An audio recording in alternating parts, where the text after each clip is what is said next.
Hey folks, welcome back to Good Enough Customs. So I moved Steve out of the shop, and then we pulled Raggedy Ann, Raggedy Andy, something like that in here. So apparently one of the viewers commented down below that there's another guy on YouTube that's got I guess a Mustang, Fox body maybe, that's calling his Raggedy Ann. So we might move this one over to Raggedy Andy. Or I suggested earlier to Jackson we could call him Harvey, and he was like, why Harvey? I was just like, because it's got dents, you know, Harvey Dent. But stupid. Anyways, so finally getting back to trying to monkey around with this thing, yeah, time just gets away from you really quick. So last week we left off, I went to go put we tested the coil, trying to verify if it was testing good by the info I found on the goggle machine, and I think Google lied to me. I went and bought a new coil and tested it, and again, crank no spark. So I put the meter on this guy. It's giving me the exact same numbers that the other one was. So, you know, it's kind of like what I said in the last one. Coils never go bad, really. So I don't think that coil was the problem. Doing a little bit more research, because I'm a carburetor guy. I don't deal with the fuel injection, the wiring, the harnesses, and all the little doodads and hootenannies and whatnots that you got dealing with, you know, the fuel injection. Crank position sensor, cam position sensor, butt position sensor, you know, all these things. I don't deal with all that. So everything that I was reading was saying potentially could be the crank position sensor, could be the cam position sensor, could even be something in the distributor. I don't know. So I'm just going to kind of, you know, step through it. I'm going to be using Google a whole bunch to see how to test the crank position sensor, if there's a way to test it and verify that it's actually doing what it should be doing. Same thing with the cam position sensor, if it's accessible, because honestly, I don't even know where that's located. So I'm just going to kind of poke around here, see what we can't get figured out, and hopefully, fingers crossed, one of the sensors is just bad, or there's a fault in the wiring somewhere, something like that. That's a quick and easy fix, and we get this thing to, you know, fire off and actually, you know, make some good noise and not terrible god-awful noise. Hopefully not terribly god-awful.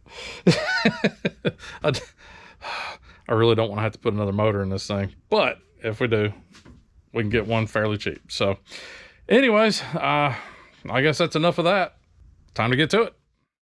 All right, folks, so here is the crank position sensor. Let me try to wipe some of this goop off of it, because this thing is coated. So that's your crank position sensor right there. I looked up a few different ways to test it and test the signal getting down to it and coming from it. So we will give those a shot here in just a moment. But first, clean this guy up a little bit, because man, she's dirty.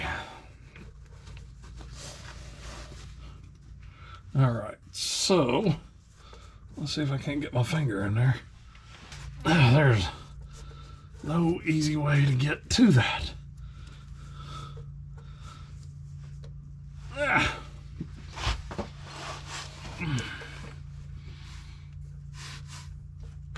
All right, so there is the connector. So we should have 3 wires going to it. Should have a high to ground and a signal wire back to everything else. And the little boot is intact, so that's fine. All right, a whole bunch of green and nastiness. I guess we're going to start with pulling this guy out. To get him out, basically, you have this little bolt here, and I can't quite tell. It's probably like an 8mm or something. Get that screw, you know, get that bolt undone, and then you should be able to just wiggle this dude out of the way, and it should pop right on out. So I will go get go get a socket and get that guy pulled out.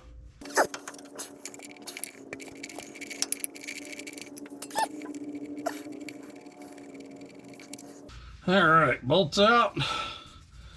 now I should be able to just give this guy a little wiggle and pull. Out he comes. So from what I could find on the Google machine, this guy's supposed to offer up some sort of resistance, like 2,000 ohms, 2,500 ohms, something like that. Let's see. I'll go ahead and crank this guy over. Although I don't recall which pins it was supposed to be reading the resistance on. So I'm just going to grab a couple randoms. Maybe. I really need a set of clips for this. But I'm tagged there. I got nothing coming across on that. I'll even turn the meter down to 2,000 ohms. So let's set him there. So I got nothing and I got nothing.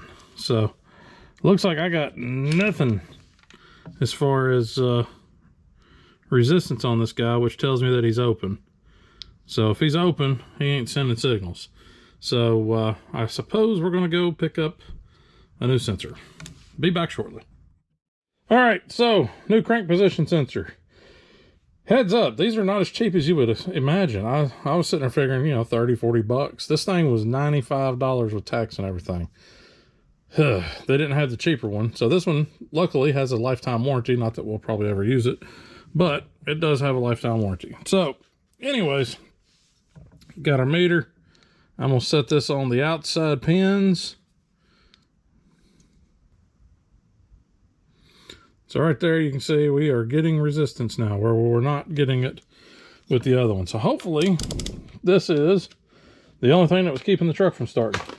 So one thing that you got to look for on replacing these is looking for your depth for your sensor.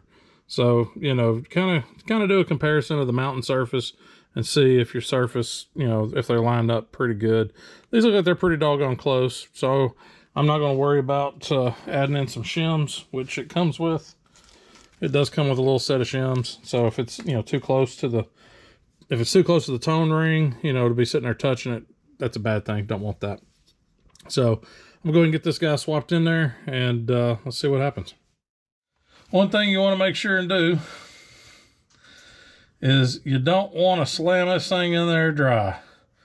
Give her a little bit of oil on it. So just make sure you put a little oil around the O-ring here. That way it's not going in there dry and causing the O-ring to tear. I don't want that. So let's take and slide this feller in there. And it should just push on in. And there it is. She's seated. So now we can go ahead and put our bolt back in.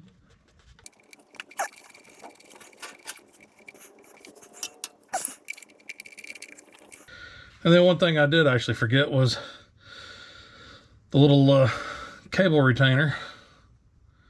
So pop that guy out of the other one and just slap him in here in this new one. Maybe. There's that. And then we just take our connector and stick her back in there. No lube required on this one. Okay, that's on there good and tight. And then there's that. All right, new crank position sensor in. Let's go back up top and see what happens. All right, so we got the new crank position sensor installed. Of course, tested it before we put it in there. It's showing good. Let's see, we did a test fire. For some reason, the camera wasn't on, and we're still not getting sparks. So go ahead and crank it over, son.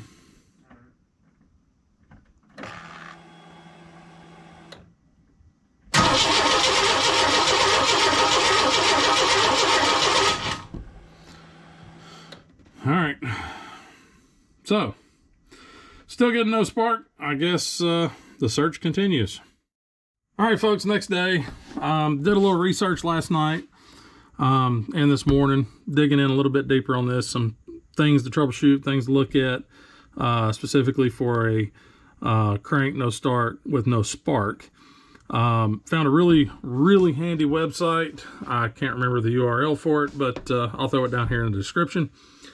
It's got a lot of good info in there, so that's kind of where I'm placing all this off of. So I figured start over.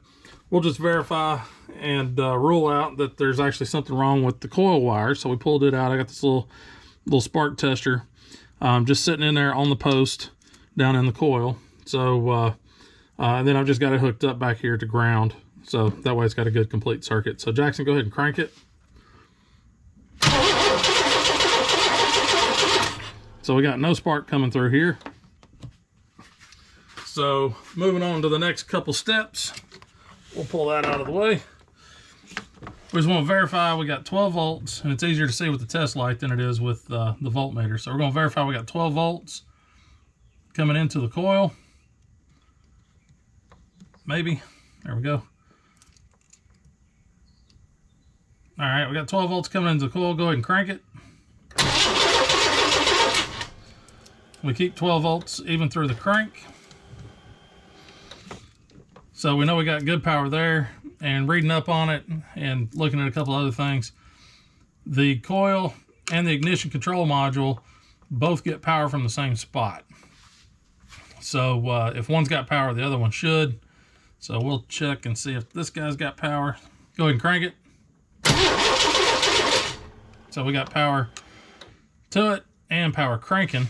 So next thing we want to check, and this is a fun one, is you want to check and make sure you're getting signal from the crank position sensor. We just replaced that guy, and from what I was reading, you can't do that with a 12 volt test light because it only puts out like 5 volts. So I got this little LED light. It will pick up 5 volts. So we got to check it. I can't remember which pin it was. I think it was this bottom one. All right, so what we should see, now it looks like it's going to be the middle one, I guess. Honestly, I'm not sure. Let's just unplug this for ease. So what we're going to be looking for is, so we got 12 volts there. We got 12 volts there. This should be our constant hot. Can't remember which hot this one is. Crank it over, son. All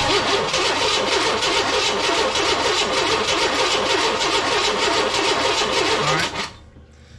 So second wire down, which is our white wire, is our signal wire coming from the crank position sensor.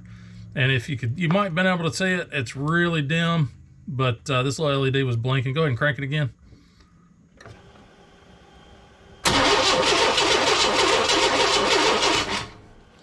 So you can see that guy's blinking. So that means he's getting signal from the crank position sensor. Yeah. So since we're getting signal, we're getting power, everything else is looking good. It looks like it might actually be the ignition control module. So the ignition control module is it's another $100 part. It's like every little piece that we might need on this thing costs a friggin' $100. So it appears as though everything's coming to the ignition control module like it should. It's just not sending the information over to the coil and telling the coil to spark. So we're going to get another ignition control module. And hopefully that'll get this cleared up. The only other thing that it could possibly be would be the ignition switch. But since we actually are keeping our 12 volts even through crank, that means that the switch is doing its job. It's doing what it's supposed to. So so it looks like ignition control module is probably where our issue is. I'm not sure why it went out. And then also the crank position sensor was not testing out very well. Not sure if it's a coinkydink or if there's something bigger in here that as soon as I hook the new one up, it's going to end up smoking it. I sure hope not. But all our grounds seem good. I did go through and verify grounds earlier. So all the grounds seem to be just fine. There's no real variation between the different grounds coming back to 12 volts. There's really no variation. I'm talking like 100th of a volt that's, you know, kicking. So ground should be fine. So I'm not seeing anything that's, you know, screaming mouse chews or anything like that. I know this one was parked up for a little while. The worst I've seen is just some dirt daubers. So anyways, so I guess we're going to go get a new ignition control module. Yay. And then we're going to drop this guy on there and see if we can't get this thing to fire off. So we'll be back in just a bit. All right, got our new ignition control module. Also came with some silicone. So we'll reuse the heat sink. So I went ahead and unplugged him. And then this is the tiniest darn little bolt. It is a 7/32 bolt head. Took me a hot minute to find a 7/32.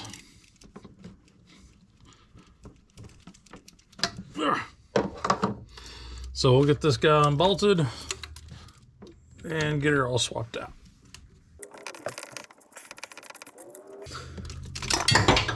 Yeah, of course.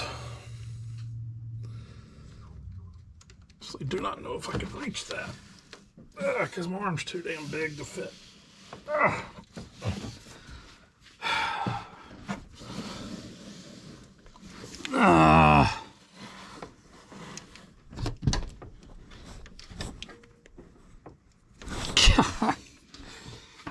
course, I dropped the damn ratchet way down there. It's out of reach of pretty much everything.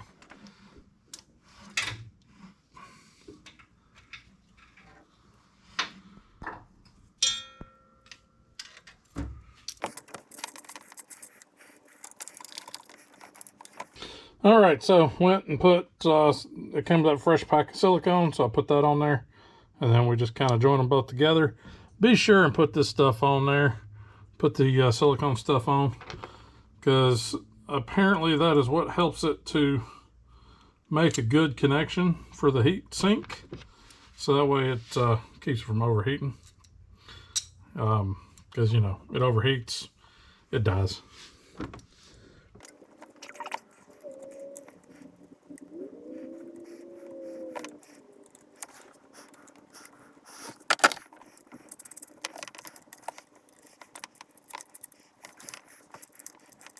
All right, new part is on. We'll get her plugged up. And let's go ahead, just for giggles, let's see if this guy decides to fire. As soon as I figure out why this guy's not doing what he should be. All right. Moment of truth. Go ahead and see if it'll start.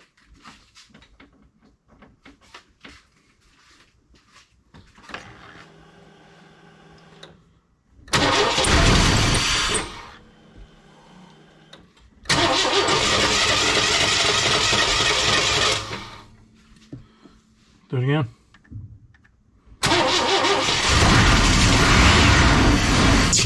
Easy, easy, easy. Now, give it a shot. Hold up, hold up, hold up, hold up. That's not good. What?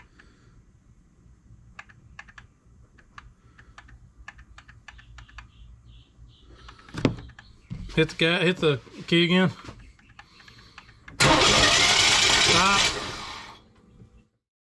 Well, all right, folks. So, I think Jackson got a little too excited there whenever it started, you know, wanting to run, and fed her a few too many beans, and I don't know if it built oil pressure just yet. That nice little squill, and then it, you know, suddenly stops. That's it's a little concerning. So now all it's doing is the when we hit the starter, the flex plate's turning. I can actually see it turning, but the front of the motor's not turning. So that leads us to two different possibilities. One, which I'm kind of hoping is the case is we got a broken flex plate. And that actually kind of makes sense. If the flex plate's broke, that could be the reason why the tranny's bad. Who knows? Tranny may be perfectly fine. It's just had a bad flex plate and it just wouldn't go anymore. I don't know. We'll see. The other possibility is, yeah, that little, like I said, that squeak kind of, I don't like that squeak. So I'm worried that maybe it hadn't built enough oil pressure and it's now really hurt. So, yeah, I don't know. So I did a little bit more troubleshooting off camera.